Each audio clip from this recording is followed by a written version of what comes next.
Passio Domini nostri Iesu Christi, secundum Ioannem.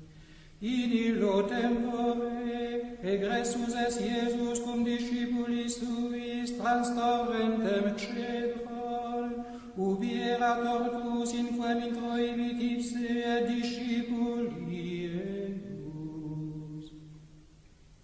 Scieva autem et Judas vitradebat eum locum, quia frequenter Iesus convenerat illo cum discipulis suis.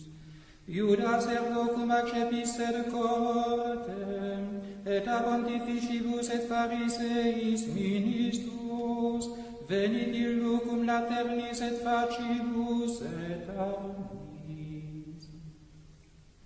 Iesus itaque sciens omnia peventura erant super eum, processit et dixit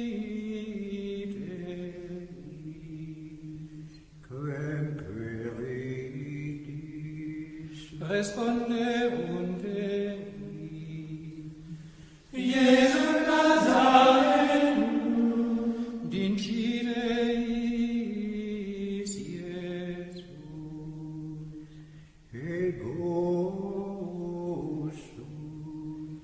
Stabat autem et Judas vitradebat eum cum ipsis, ut ergo dixit eis ego sum, abierunt retrorsum et ceciderunt in terram.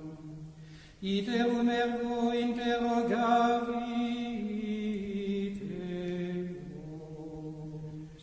Quem queritis?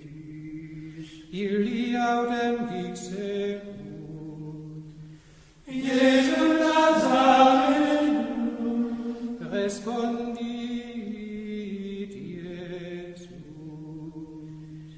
Dixi vobis quia ego sum. Si ergo me queritis, sine Deo sabire.